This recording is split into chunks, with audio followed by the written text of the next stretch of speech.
everybody, and welcome back to my channel. Today's video is a bake with me, and I am sharing with you guys the most delicious Oreo cheesecake cookie recipe. It's only 5 ingredients, and guys, this is one of my all-time favorite desserts. It's definitely time consuming, but I promise you it's worth it. My background is a little bit funky, so I apologize, and I also apologize for my appearance. We are leaving for a 5-day vacation tomorrow, and I've just now barely started packing, and the day is more than halfway over. So I don't want to drag on this intro, but let's go ahead and get into it. Oh my gosh, it's snowing outside. Oh my gosh, I gotta go get my kids and show them. Anyways, guys, let's hop in. You only need 1 mixing bowl for this recipe, so go ahead and add 1 cup of butter at room temperature and 8 ounces of cream cheese. Go ahead and beat that together well until it's light and fluffy. I doubled the original recipe, but go ahead and cut that in half if you don't want to make as many cookies. I also apologize for my voice. I'm getting over a really bad cold, so I know my voice sounds a little bit crazy, so I apologize.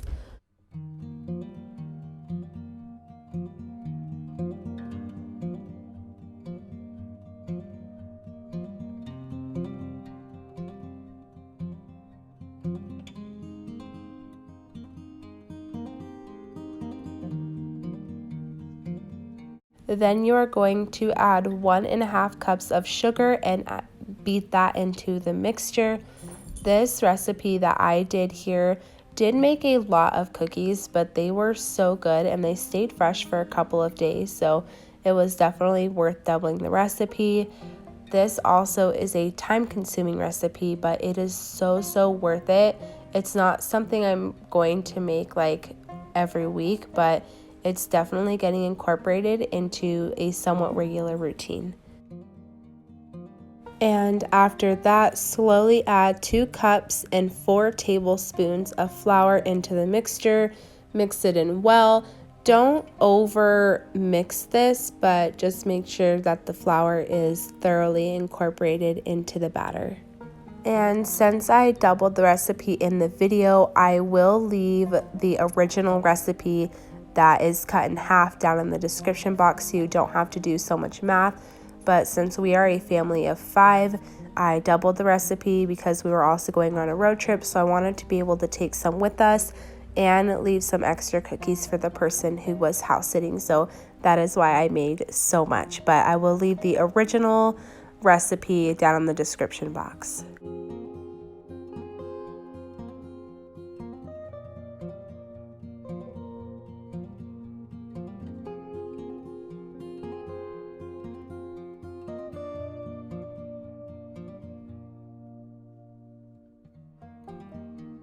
The last ingredient you are going to need is Oreos. Since I doubled the serving, the recommended amount of Oreos was 20. I didn't follow that. I just crumpled them up and folded them into the batter until I felt that it was good.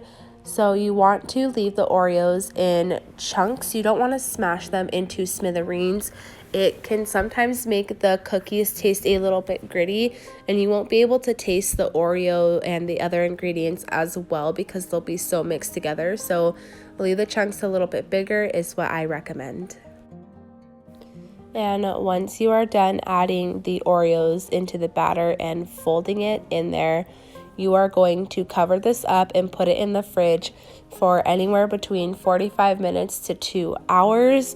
I have not tried the recipe without refrigerating the dough first, but that is just what the recipe said to do when I first learned how to make this. So go ahead and pop that into the fridge. I usually will just clean up my mess and do a couple of other chores while I let this cool down, and also in between batches I put it back into the fridge. So this is what the dough looked like when it was ready to be put onto the baking pan.